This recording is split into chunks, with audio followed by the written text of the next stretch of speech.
Have you ever questioned why we force our children into a compulsory education system, an anachronism from the industrial period which continues to dominate in the digital era?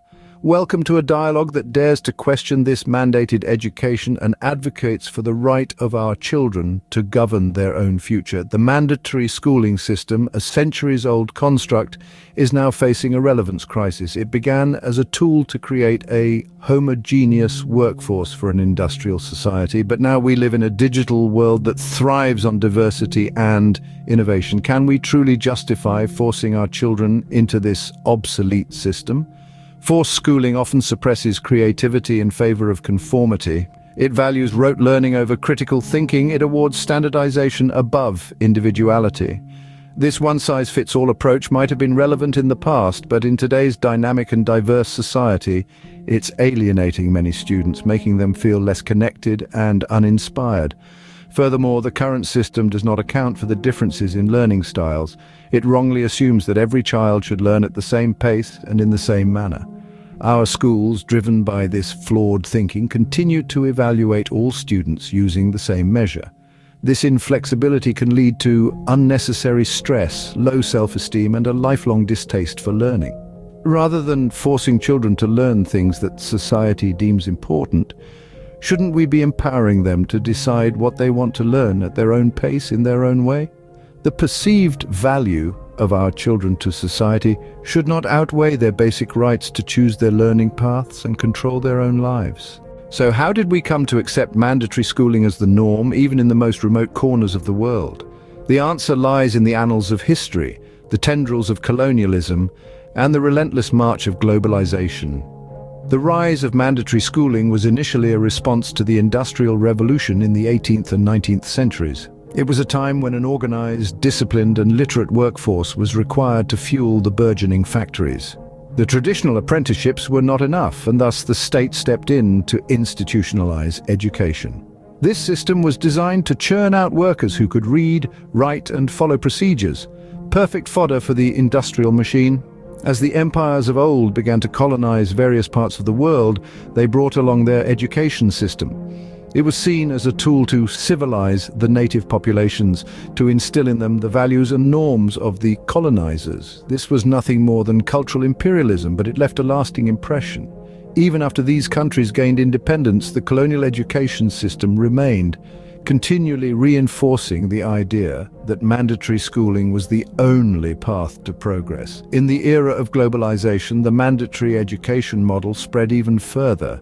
Schools were seen as the ticket to economic prosperity, and thus the system was exported to every corner of the globe. The World Bank, the United Nations, and other global institutions advocated for universal education, cementing the idea that schooling was necessary for development. Societal and economic factors have also played a role in perpetuating this system. The idea that success can only be achieved through formal education is deeply ingrained in our societies. Parents, driven by the fear of their children being left behind, continue to support this model. Economically, the education industry has become a multi-billion-dollar sector, creating a powerful lobby that resists any significant change. In essence, the normalization of mandatory schooling is a result of historical context, colonialism, globalization, societal pressure, and economic interest. But as we move further into the 21st century, isn't it time to question this normal? In the process of examining our acceptance of compulsory education as the standard, we must question how it contributes to the perpetuation of sexism, racism, and conservative ideologies. The existing state of education is desperately in need of transformation. The prevalent model, conceived for an industrial era, fails to address the requirements of today's rapidly evolving, innovation-oriented society. Rather, it tends to reinforce stereotypical gender roles, racial biases, and hidebound thinking. The uniform approach, far from being merely outmoded, is damaging to the comprehensive development of learners, often stifling their unique identities, talents, and perspectives. Perhaps it's high time we ventured towards alternative models of education that prioritize individuality, creativity, and critical thinking. Models that do not just equip students to be cogs in the economic machine, but them to challenge prejudice and conservative norms, and to be active, fulfilled contributors to society. The Montessori and Waldorf methods, for example, underline the significance of experiential learning and nurture a passion for knowledge in students rather than enforcing a rigid curriculum. In this digital epoch, technology is a transformative force in education. Digital platforms are democratizing education, making it a lifelong personalized journey rather than a prescribed rigid process. Online courses, virtual classrooms, and educational apps are transcending geographical barriers, bringing quality education within the reach of everyone, irrespective of their gender, race, or socioeconomic status. However, technology is merely a tool. It is not an end, but a means. The true change will materialize when we reassess our values, when we cease treating education as a way to an end, and start considering it as an end in itself. Only then can we foster a generation of learners who are not just literate but truly educated, not only skilled but versatile, not just employable but adaptable and inclusive. As we forge ahead into the 21st century, let us be reminded, change is not just possible, it's imperative. We must urgently rethink education. As we rethink our approach to education, let's envision a progressive future that sweeps away sexist, racist, and conservative biases. One might ponder, what might education look like in the future? The key lies in personalization, self-direction, and inclusivity. Imagine a future where students embark on personalized learning journeys, molded to their unique strengths, interests, and learning rhythms.